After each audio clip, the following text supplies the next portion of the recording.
नमस्कार दोस्तों, हम आज आप लोग बहुत ही मज़ेदार गीत सुनाने जा रहे हैं। अगर आप लोगों को पसंद आए तो लाइक करना, सब्सक्राइब करना तो बिल्कुल मत भूलिएगा। तो चलिए हम आप लोगों को सुनाते हैं और सुनिए। पूरा इनका पाता पालैया झमराई जी, पूरा इनका पाता पालैया झमराई जी। पापा पूछे मम्मी से कैसन बरा चाही जी। पापा पूछे मम्मी से कैसन बरा चाही जी।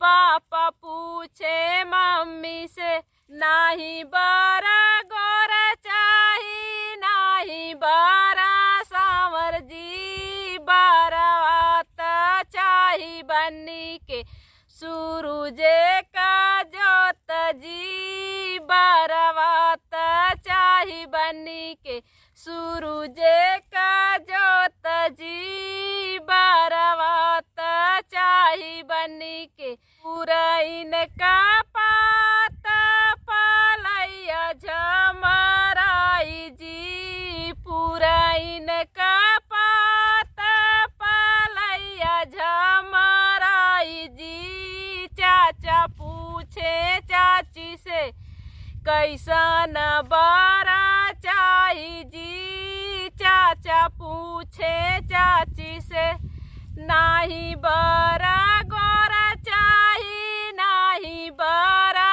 सांवर जी। बरात चाही बनी के सूरज का जोत जी। बरात चाही बनी के सूरज का जोत जी। बरात चाही बनी के पूरा इनका पाता पालैया झमराई जी। पूरा इनका पाता पालैया झमराई जी।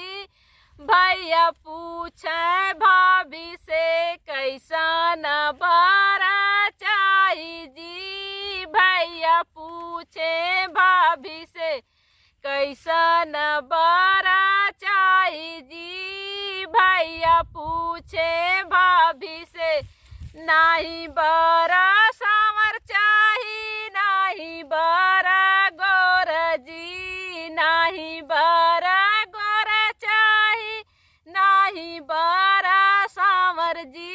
बरात चाही ननदो के सूरज का जोत जी। बरात चाही ननदो के सूरज का जोत जी। बरात चाही ननदो के पूरा इनका पाता पालैया झमराई जी। पूरा इनका पाता पालैया झमराई जी। पापा पूछे मम्मी से कैसन बरा चाही जी। पापा पूछे मम्मी से, मामा पूछे मामी से कैसन बरा चाही जी। मामा पूछे मामी से नाही बरा मोटा चाही, नाही बरा पातर जी। नाही बरा मोटा चाही, नाही बरा पातर जी।